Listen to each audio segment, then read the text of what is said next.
Robots perform many underwater tasks which are impossible or too risky for scuba divers to carry out, like collecting samples from the ocean floor for scientific research, exploring shipwrecks, inspecting underwater pipelines, searching for planted explosives, or recovering bodies.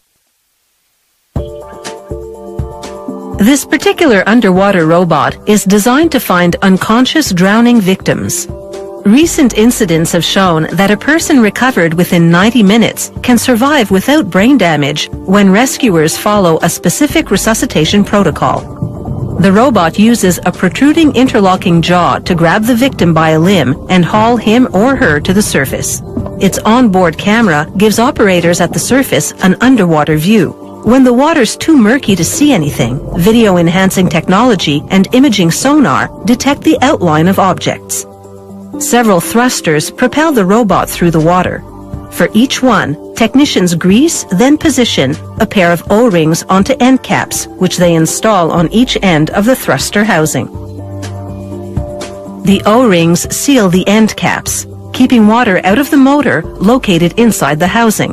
The motor's shaft protrudes through the propeller end cap. A mechanical bail secures both thruster end caps to the housing. They fill the thruster with oil. This prevents the thruster from imploding under pressure as the robot descends deeper and deeper. After filling, they draw a vacuum to remove any air bubbles and draw the oil into every nook and cranny. Then they install a reservoir, which they also fill with oil. When the underwater pressure builds, this backup oil supply fills any remaining minuscule air gap the vacuum might have missed. They close the reservoir with a sealing screw to prevent any oil from leaking out.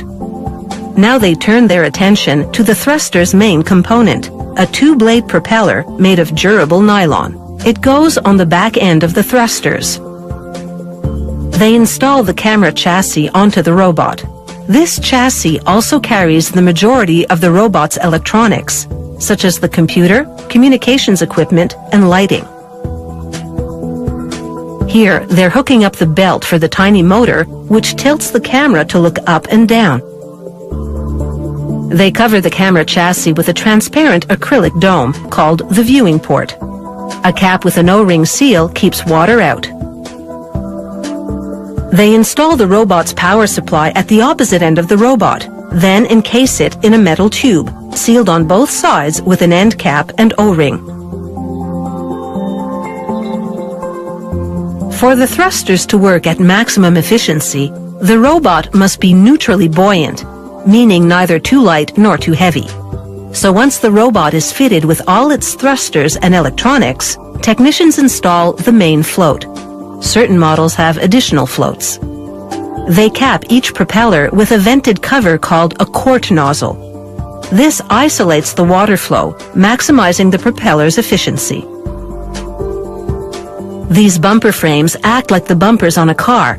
They absorb the force of impact, protecting the robot from damage when it encounters underwater objects. The bumper frames also serve as a structure to attach lights and other components, as well as specialized tools, such as that quick-release jaw, which grabs the victim by a limb. They install the jaw at an angle so that it doesn't block the camera's view.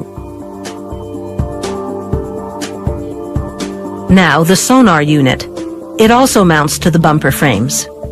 The sonar projects a 130-degree left-to-right 3D image onto a monitor at the surface, showing the outline of objects around the robot. Finally, at the top, they install a strobe light, a flashing beacon which tells rescuers on the surface exactly where the robot is.